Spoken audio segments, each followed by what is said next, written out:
The topics and opinions expressed on the following show are solely those of the hosts and their guests and not those of W4WN Radio, its employees, or affiliates. We make no recommendations or endorsements for radio show programs, services, or products mentioned on air or on our web.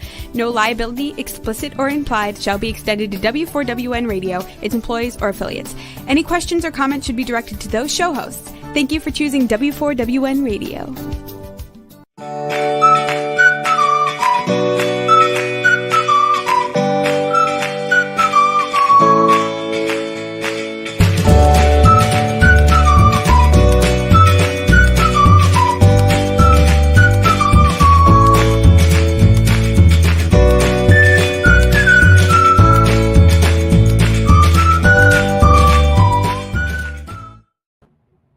Hello, welcome to Love Your Body, Love Your Life. My name is Jenna. I am the author of the book titled Love Your Body, Love Your Life, 52 Tips That Will Radically Change Your Health. You can find my book on Amazon and on barnesandnoble.com. And I'm excited to be here today. It's the first show of 2023 for me.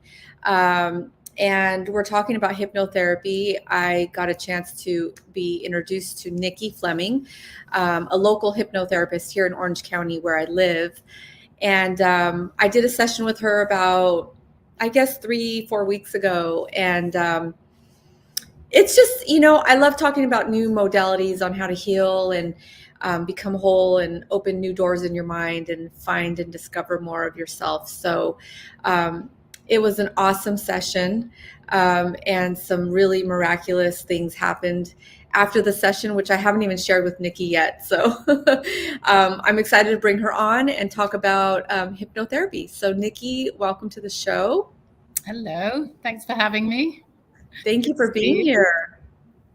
I was saying off camera, I love your background. Where are you coming in from? I'm at home today. I was trying to pick a good background where the camera would be at the right level. So this is my house. I do a couple of other things too. So you need to have the right office background. So I thought this would work. So yeah. Yeah. So you do hypnotherapy and you do real estate, right, Nicky? Real estate, and I'm kind of got my hands in the family business as well. So right, which is yacht. Yeah, yacht building. Yeah, yacht building. Yeah. Mm-hmm. So you were in yacht building, yes, and also in real estate. So what brought you to hypnotherapy? Because that's way Okay. Well, actually, I always wanted to do psychology, and but my dad wasn't a big advocate of higher education, university level education. He's an engineer, and he thought, it's kind of it wasn't really something that he really promoted. So my second favorite choice was to go into the hotel business, because I grew up in Singapore and Hong Kong, where there's lots of beautiful hotels.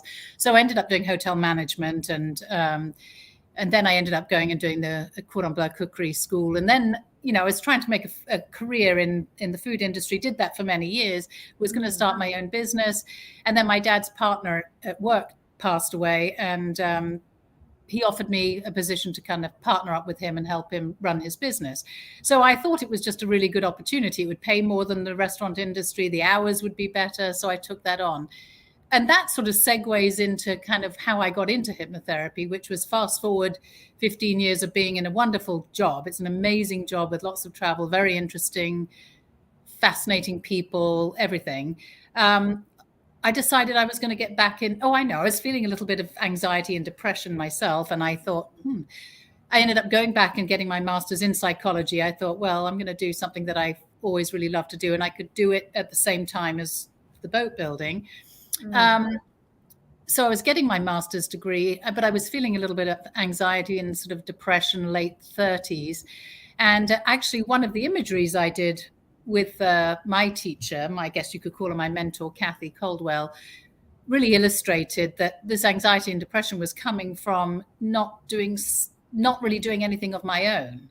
I felt like I'd been propping up my dad all these years. He would disagree and say that he couldn't have done it without me. But it just began this journey on meeting Kathy, who was my mentor.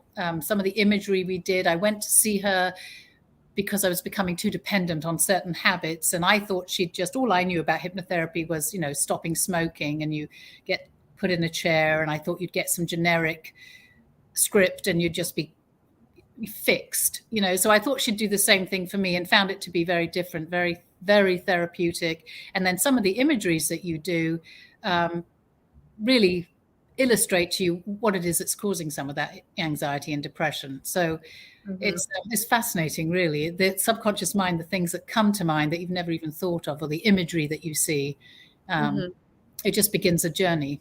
So it's amazing. Yeah. And I also love that the body will actually tell us that something is off. Right. And good for you for listening, Nikki, because most people don't listen. They just, listen to the commercials or the mainstream media, and they just think, oh, well, I'm just stressed out, or, I've had a bad day, or, that something happened to so-and-so, so I have anxiety over it. But it's actually the body trying to get our attention. The way I describe it is, if, anxiety, unless you're someone that's had it their whole life or whatever, but anxiety is your body's way of getting you to focus on what you want. And it needs to be uncomfortable, because otherwise you'd ignore it, So I certainly was experiencing that. And then, just a few aha moments on Kathy's sessions where I went, oh my gosh, whoa, where did that come from? So as long as people come and if you don't mind me just interjecting, the difference between sort of stage hypnosis and the kind of hypnotherapy I do, the hypnotherapy I do is very therapeutic. So you talk for half of the session and then you do the hypnosis. In that talking, you're looking for triggers, you're looking for your brainstorming, you're looking for the words that you're going to use as the positive suggestions. So if somebody says, oh, I want to feel more confident or whatever, you're going to get that from the conversation, the goals for the session.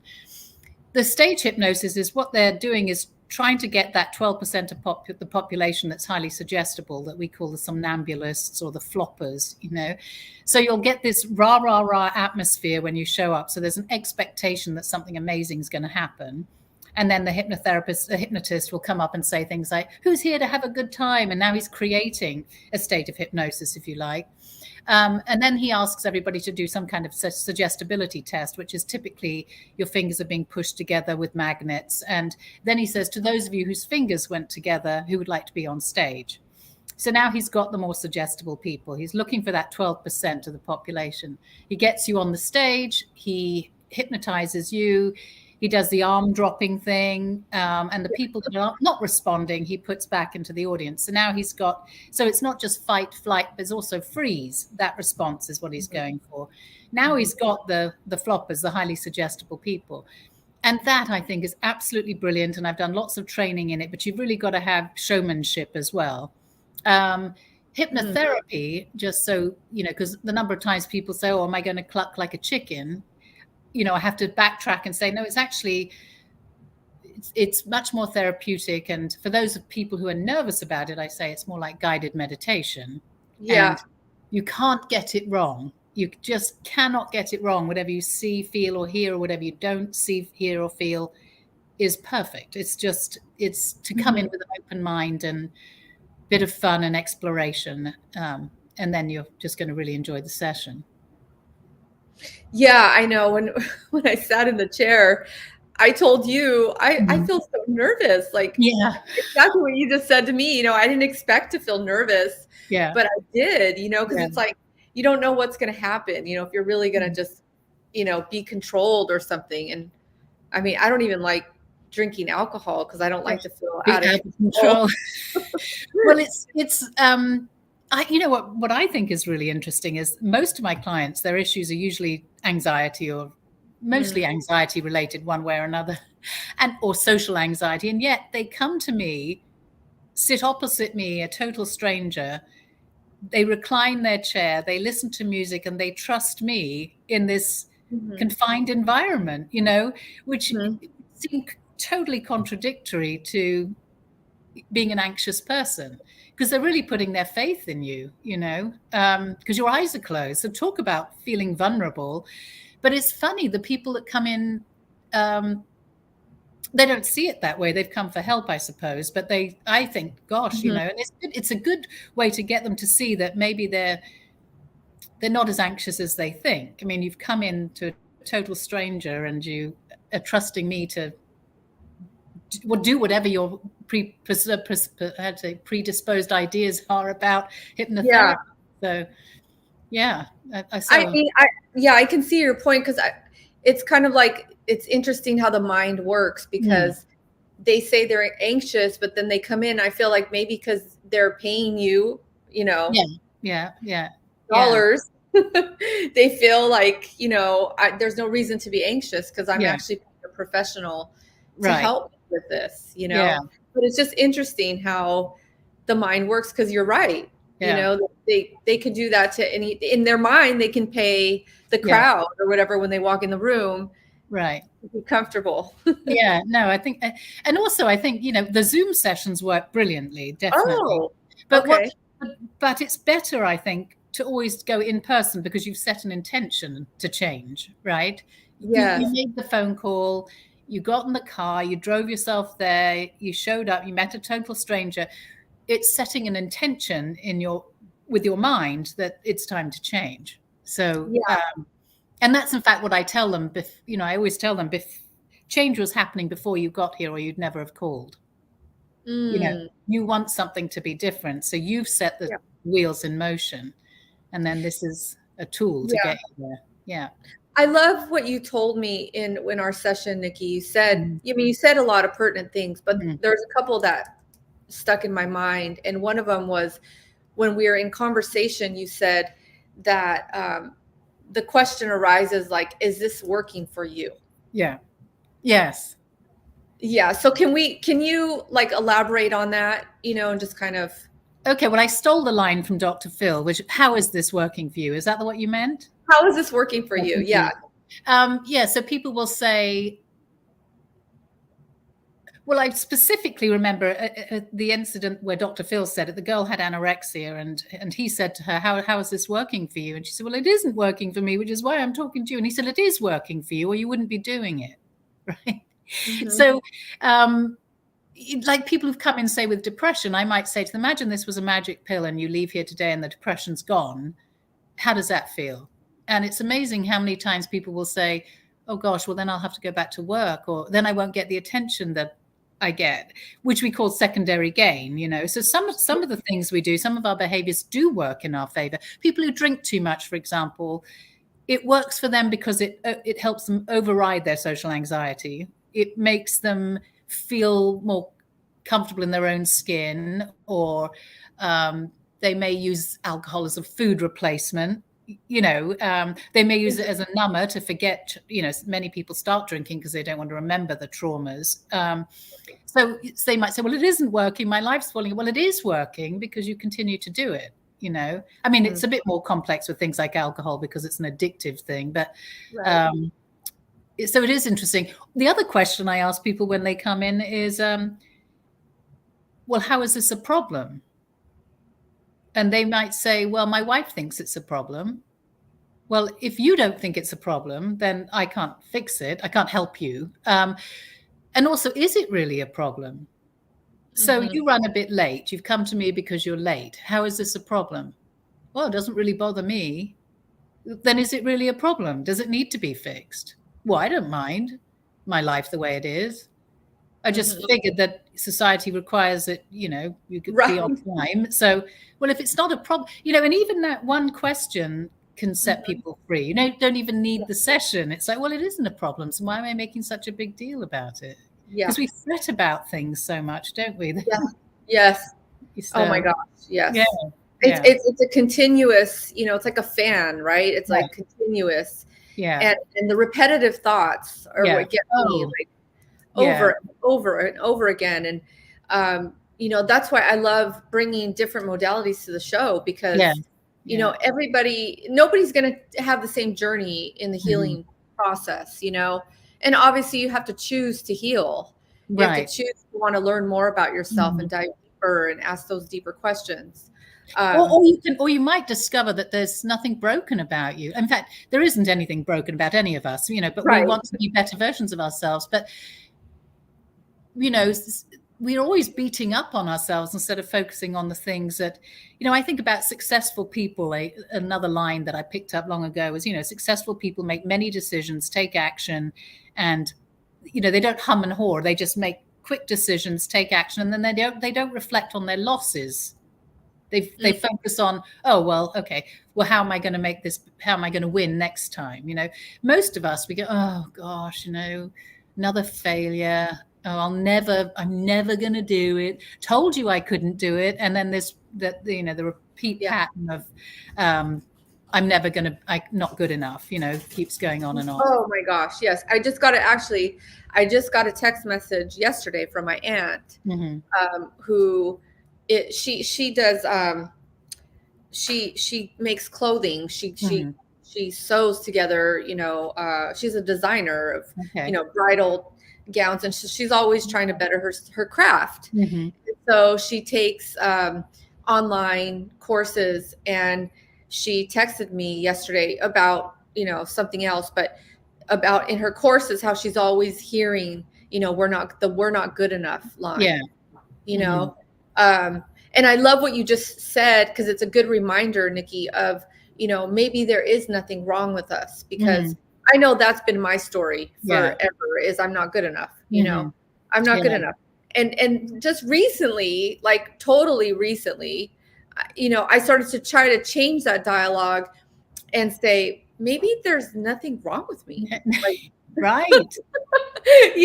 And like, but then it's like, it's just funny, because I will watch myself go back to, well, but that's wrong with you. Like, that one thing is wrong with you. Yeah, right. Actually, we're just imperfect people, which makes us perfect just the way we are. Yeah. Oh gosh, I mean, the time we spend, if we could only flip our brains, which we try and do with I think a lot of the hypnotherapy is kind of positive psychology. Let's focus on the things that you do like about yourself. Let's figure, and we forget so quickly our victories in life. We always sort of go back to that. And some of it comes from childhood, like I was raised, my parents were wonderful, but, English people, and you don't talk about your feelings, and it's sorry. And, like I think I only ever once said, oh, the teacher told me off or something. And my dad said to me, well, you probably deserved it. So you grow up in an environment very different to what I see the mothers in Southern California, where they immediately, what did the teacher say? Why did they say that to you? I had the complete opposite, which was, oh, you probably deserved it. So part of, that changes your wiring too. It must have something to do with me. And I remember I was very humble, and I worked very, very hard at school, really super hard. And my parents weren't particularly interested in my results, really. And we were at boarding school too, so they weren't involved. And my mum didn't even know I had big exams going on. So I had to tell her, by the way, we had our O-levels. She said, as she's driving. I said, I got my results in chemistry and math or something, and they weren't very good, And she goes, well, you didn't do very well, did you? But she didn't stay with the conversation long enough to find all my 80s and 90s and my really good grades. So I shut down the conversation right there. So it was not, and that all stays with you. You find yourself, like even talking to you now, you find yourself thinking, oh, this is a bit self-indulgent, because you're dumbed down by, typical English parents. It's like, don't make a scene, don't show off. Oh, can't you be a little quiet? Don't tell anybody that you were successful, so a lot of it comes, I'm just using my background, just as our wiring comes from all those lessons we get as little children. You're just trying to navigate. And just here's an explanation of hypnotherapy. What we're endeavoring to do by putting you in that relaxed state that we call hypnosis, but it's really just relaxation, is, from the age of 0 to 7, you're in the imprinting phase of your life. So you believe everything you're told to be true. That's where we learn all our beliefs, we don't question it. So if mum says, oh, you're just like your father, you'll never be good at sports or whatever, you believe all of that. When you get to about 7, that critical faculty kicks in, and that's the part of the mind that goes, I don't know that I believe that. So what we're endeavoring to recreate by putting you in that relaxed state is that imprinting phase. So if you come to me and you say, I want to feel confident, I want to think that I can run a marathon, I want to think that I can apply for that job and get it, and I want to think that I am good enough, or I am pretty enough, or I am whatever it is, then the third part of the hypnosis is those suggestions, and just noticing that you're feeling that inner confidence coming to the rise, and you feel like you've always felt this confident. In fact, you are a confident person. And so that's how we're putting that in, getting you into that imprinting phase. So That's how that works. Yeah. It's amazing how childhood can affect us. I Yeah. always talk about the inner child. Anybody that knows me well knows Mhm. that I always reflect back to the inner child, and people have gotten very frustrated with me, Nikki, Yeah. because I bring it back to that. But it's such a pertinent piece of who we are, and Mhm. especially when it comes to romantic relationships, Yes. Yeah. because Oh, you're definitely. dealing with a whole other set of imprints, Mhm. and it's Definitely. like, I feel like I'm really good at getting to know somebody and kind of like piecing their childhood together in my mind. Right. And and this is something that I'm good at doing. Mhm. So sometimes it's gotten me in trouble with romantic relationships because Okay. I understand too much, Yeah. Yes. and a Yes. mentor told me recently, she said, understand less. Yeah. And right. And I Yeah. was like, oh, well, here I'm thinking I'm being a good person, for Mhm. understanding. But she kind of knocked me right here in between my Mhm. eyes. And she's like, understand less. That's Right. it's funny, isn't it, that when somebody says one thing that even if you've heard it a million times, sometimes in the delivery or the timing, somehow it just really resonates, doesn't it? I Yeah. mean, an analogy I'll use with that is I'm quite a nervous flyer, but I refuse for my life to get smaller. I love to travel, so I'm going to keep putting myself on those airplanes. And my dad says, oh, you should watch the documentary on the building of the 777. You'll feel better about it then. And I said, Dad, I feel worse. I saw people with, hammering bits of metal together. That old expression, ignorance is bliss. But is it that when say you're on a date and you see these behaviors or responses, are you going back and trying to imagine what their childhood was like? Is that distracting? Is that what it happens, or? I can get in my head. Yeah. I can get, go, start creating the story in my head. Yeah. I can go there and I have to bring myself back. Yeah. But I'm more talking about like relationships, Mm-hmm. and perhaps I've stayed too long Yeah. because Okay. I understand them, Yes. Okay. and it's also a piece of me giving love and not being Mhm. able to receive it, you Right. know and then that goes back to my childhood, right? Yeah. It's so easy for me to give, but why is it so hard for me to receive?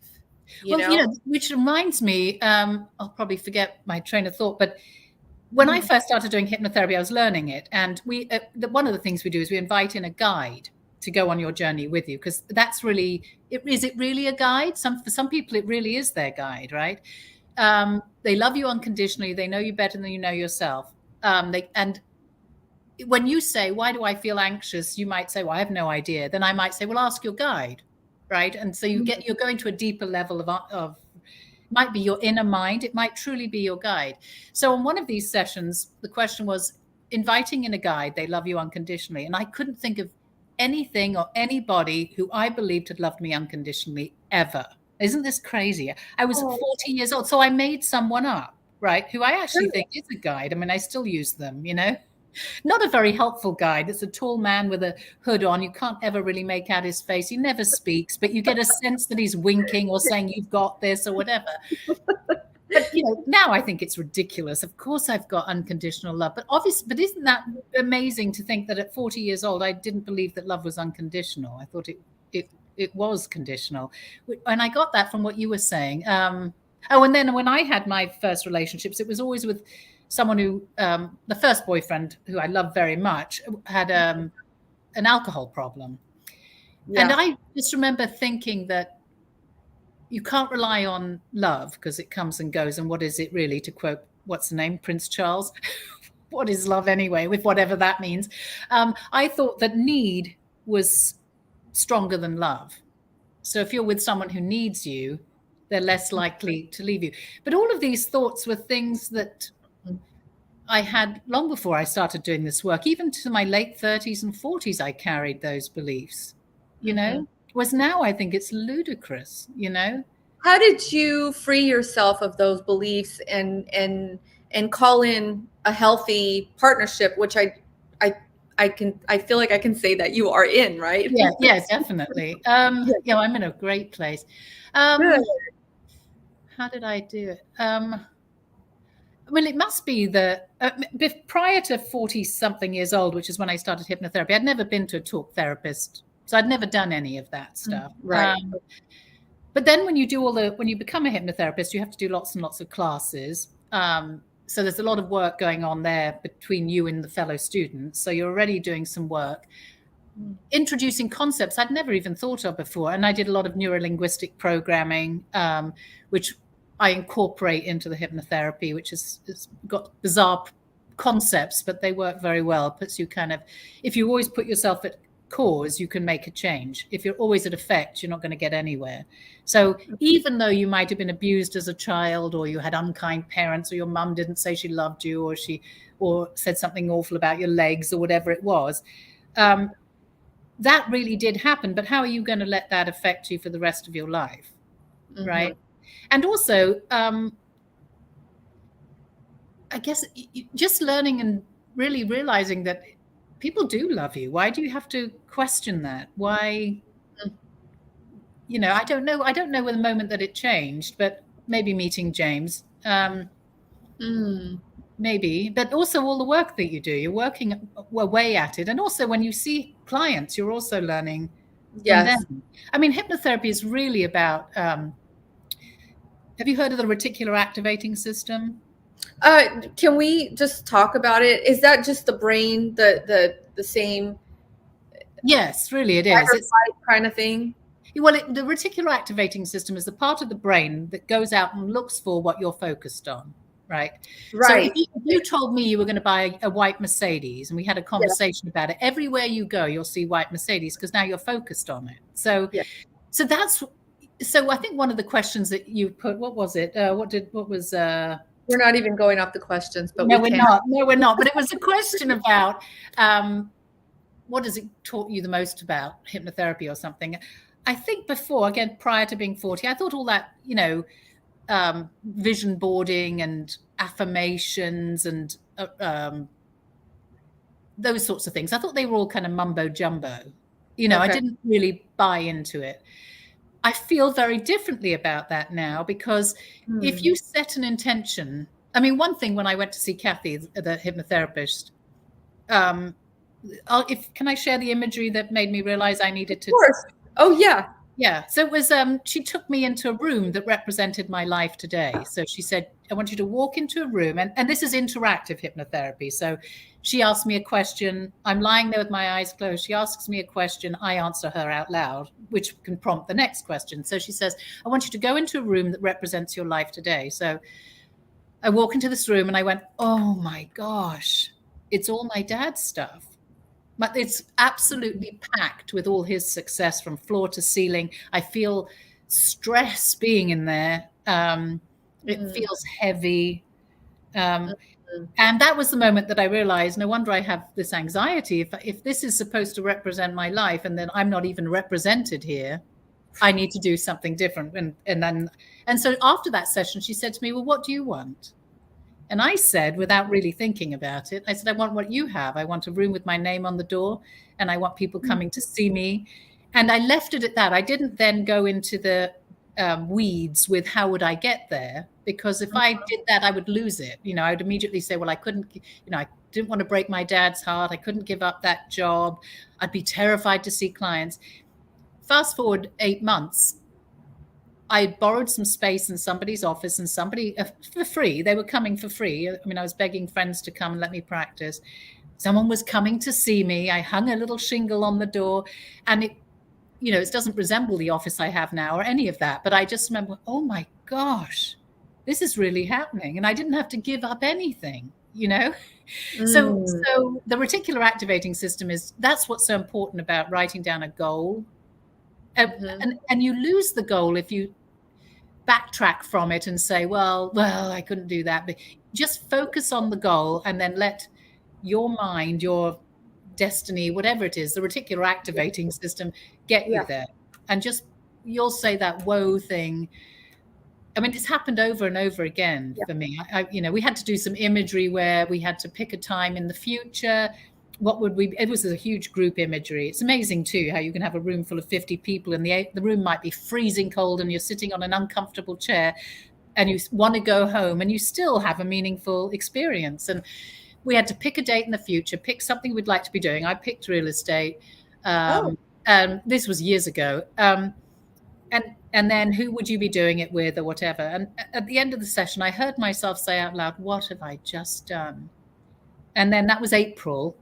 This was September. I picked April. And in January, a fellow real estate agent asked me to be on her team. And I just thought, I knew this was coming, and so that's important, to focus on what you do want instead of what you don't. We spend our whole time going, well, I don't want a guy that drinks. I don't want a guy that's always working. I don't want a lazy guy. What do you get? You get that guy because we don't hear the negative. It's like saying to a child, don't think of cookies. Well, they weren't thinking of cookies till you mentioned cookies. And now they're thinking of cookies. So focusing on what you do want and not what you don't. And then just watch how things are different. So it's crazy, sometimes it is pretty crazy how powerful we are. Yes, we don't realize it. Our thoughts are just so powerful. And I think I love what you're saying, Nikki. And I also want to add, like, just staying present, That's been my daily mantra these past 3-4 weeks, is just be present. Yeah. Try not to create a story that hasn't even happened yet. Right. And, we talked about it in our session, but my vision right now for me is this big love. And it, I hope it involves a great partnership, but I have also, other things that I want to call in. And staying present helps me not freak out that it's not going to, it's not going to happen, or, and then I also try to just feel the feeling. Like, I have a vision in my mind and I try to feel that. How is that going to feel when I have it? Yeah. And I try to stay there for 15 seconds. Yes. And I try to do this early in the morning. Yeah. Because if I go through my day, then it's not going to happen, Right. Yeah. And you've wasted the moments of your day where you could have been in a good frame of mind if you leave it, if you're in that fear of what if it doesn't happen, until 3:00 in the afternoon. It's kind of a shame, isn't it? So what if it doesn't happen? Or the other thought that comes in my mind sometimes is, oh, what am I doing? Why am I even dreaming big? Right. It's like a waste of time, isn't it? But I love, I don't know if your viewers are aware, when you talk about big love, it would be lovely to have that with another human being, but also big love in general in every area of your life that you shared with me. And I think that big love in general, love of your health, love of yourself, love of your home, love of what you do for a living, all of that, being in that place of, gratitude, it sounds like, and also taking the best care of yourself. So yes. Yeah. And don't get me wrong, Nikki, there are days when I'm grateful for where I'm at right now in my life, and other days are harder than, it depends on where I'm at in the day or whatever. Right. But most of the times I wake up and I'm like, oh my God, I love my life. I just love my life. And it's interesting because, we talk about this big love and it's been on my mind. And then I wanted to share, like, I literally met somebody in the parking lot 2 days ago, and not a male, a woman, but she shared her business with me. Okay. And I thought it was interesting because she texted me while we're in the parking lot talking. And in her text message on her little flyer, it said big love. Oh, wow. And I'm like, crazy. There's just these little, like moments where I'm like, okay, I'm on the right path. I'm on the right path. Crazy. I'm on the right path, and just kind of. This is a little off topic, but I was in Florida last week and I met up with an old friend she's an interior designer in California, and I didn't know she'd moved to Florida, and she saw that I was in Florida. So we got together for coffee, and I said, how did you end up in Florida? And she said, I went with my daughter. She fell in love with it. Everything felt right. Well, I just knew. And she said, I felt that way when I moved from New York to LA. This was years ago. And I said to her, gosh, so everything about it felt right. And she said, just everything about it felt right. Then I found the house that I wanted. Now I've got lots of clients already, and I thought, gosh, Kathleen, I said, I don't think I've ever made a decision in my life that felt right. I said, I make the decision anyway. And I do it anyway, but I've never had a moment where I go, this I know is the right thing. So you ask yourself, am I sorry about any of the decisions I made? No. But, right. But have you, when you think about the decisions you've made in your life, do they always come with this feeling of, I know this is the right thing? Or do you have this, why am I doing this? Interesting enough, now I bring myself back to relationships because I feel like I've been married my whole life, Nikki. Yeah. And my first husband, I knew wasn't right. I knew it. I knew it in my gut. And I was looking for other things in my life at that time. I was looking for a family unit. I grew up as an only child kind of thing. Right. But we're talking about the feeling of just feeling this is right. And I felt that when I married my second husband. I felt like this is it. Like I'm home, he's home, and then that fell apart. But that was a long marriage. 10 years. Yeah. That's a successful marriage. Again, we're comparing it to 57 years. Think about these people that were married 57 years or people like that. They're usually my dad's age group. And you'll listen, the women did the sacrificing. Like I think of one wife that she had to raise 5 children on a small sailboat because he wanted to go around the world for 2 years. Nowadays, that might not stand. The women would say, that's not for me. Or I'm not going to do that. So I think, we're 10 years, okay. But again, we're comparing it to what? Do you know what I mean? If we change our perception, unless 10 miserable years, but no, it would definitely, and it was definitely a needed relationship. I learned so much about myself. Yeah. But yeah, to go back to the question, I felt that was that was right. And I also am hearing what you're saying, which is I've made decisions anyways. Yeah. Something didn't feel right, but I'm going to try it out. Yeah. I'm going to go for this anyways, and again, it's like, and this is a different perspective too. Like maybe it's something that I've called in. Right. But it's not exactly what I thought it would look like. Right, exactly. And then I have to be reminded of that. Like, well, yes, it doesn't look like exactly what I wanted, but it's similar. Right. So then I move forward with it anyways, but sometimes I fight that, right.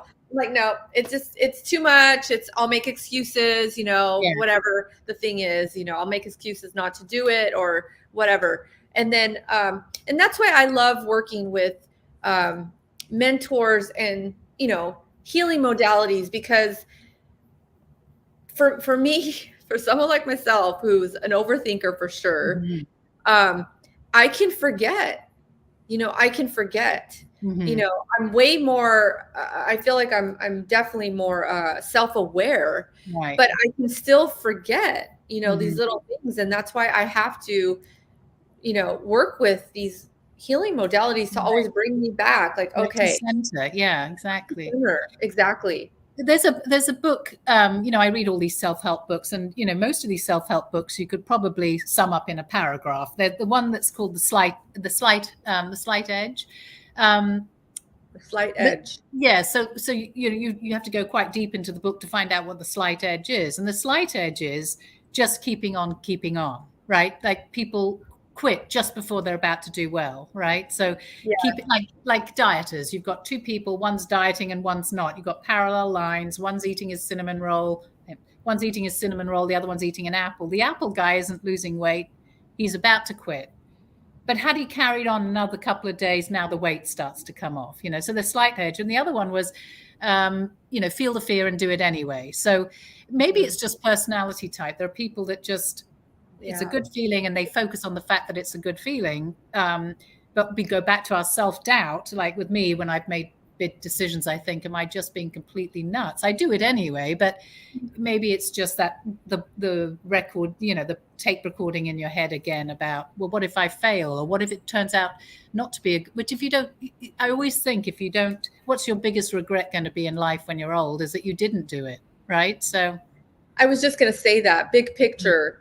And that came up in our session too, Nikki, which was something I remembered you saying is, something about regret. And that's something I don't want to ever do. Right. Me too. Yeah. I don't want to ever do that. And I feel like I'm a little bit of a risk taker. Right. To be honest. That's fantastic. Yeah.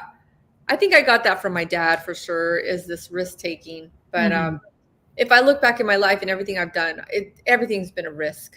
Right. Right. Well, and then I was just thinking of motivations. There's away from motivation and towards motivation. And I suppose as you're talking about regret, I do many things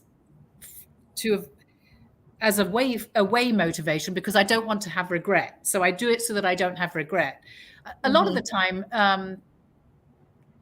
inspired motivation would be the best thing. Like I'll say, I'll clean my house now so that I don't have to do it later. It should be, I want to clean my house. It's more healthy to have this inspired motivation. But I grew up with parents, or my father in particular, that he just hates to miss an opportunity. And that's kind of me too. So it's great when an opportunity doesn't present itself, so then I don't have to miss it. You know what I mean? Like if there's an opportunity comes your way, you don't want to say no, so you say yes. But then the problem is that end up doing things you don't want to do, as well as that you do. But just knowing which opportunities to seize, I guess it sounds like I'm a little bit like you, the overthinking. Just take the things that sound right and run with it, or that feel right. That feel right. Right, and we can banter this stuff in another hypnotherapy imagery I might do is, imagine that. A lot of people come in because they're torn between two decisions, right? Or two people in their life or whatever, and then I'll say to them, and just imagine you've made the decision that it's this person. You've made it right now, or it's this job and you've made it right now. Decision made. Okay. What's the next thing that you'll do? And how do you feel about having made that decision? And then, and then you do conversely, you've made this decision. How does, and what would be the step? And what would your life look like 2 months from now? And being in that kind of relaxed state, to me, it's a bit more like free association. You're running around and picking up ideas, and eventually they connect, or they don't make sense, or they make complete sense, or you get that aha moment. And the thing that's stopping you from making the decision you really want is you don't want to hurt somebody's feelings. Okay, if that's the thing stopping you from getting from A to B. And another thing I use in hypnosis in the talk part of it is, say it's weight loss they come in for. I say, you're in the box with the extra weight. There you are in the box with the extra weight. And you want to be outside of the box. There you are outside of the box, right? What's the missing resource that if you had it, you'd be outside of the box, right? And some people will say, if I had discipline, right? So then I'll say to them, well, what does discipline mean to you? And then they'll say, hard work, endurance just seems painful to me, right? So I could try and get them to feel differently about discipline. For me, I love disciplined people. So the word discipline is a power word for me. Another thing, what you were talking about, risk taking. I love people who make change. And they tell me that they've changed their life, or they've got to live somewhere, like the lady that moved to Florida. I'm so inspired. And when we were putting our hypnosis pages together, another kind of mentor lady said, take the word change out of your websites because some people don't like that word. And I'm thinking, but some people do. So if you're going to a hypnotherapy website, I would want to see the word change. Like I'm all about change. That's why I love travel, or that's why I just love the possible, when you put a plane lands at an airport in a different country, the question I always ask myself is, gosh, who would I be if I lived here? So to me, that's all very exciting. And I think so there was a hypnotist I didn't meet, but somebody was telling me this story. He was doing some hypnosis in Huntington Beach, I think. And she came up to him and said, I don't think I can ever be hypnotized. And he said, lady, you've been in a trance your whole life. And it stuck with me because most of us have been, right? We've been programmed since the minute we were born to think a certain way, believe a certain thing, accept certain things, set limits that were put there by others or ourselves, or decide certain things about life and ourselves and our values. When you can underside all of that anytime you want and be almost an entirely different person, really. You can just completely open up your life and realize that you're not at the effect of life. Life is working for you. So, Yes. Anytime you feel like you want to change direction, all you have to do is change direction. And it's you said something else in our session, and then we'll wrap this up because we're coming to an end. But you said something like it's life is easy, but it's not. Life is simple, but it's not easy. Okay. And that's so true because it's like it is simple. We just change direction, or we do the thing, or we lose the weight, or we go to the gym, or we lose. We say goodbye to the partner. But it's hard. It's not easy. It's hard. Right. It's hard. It's like getting past all those beliefs and mindsets and all the emotion.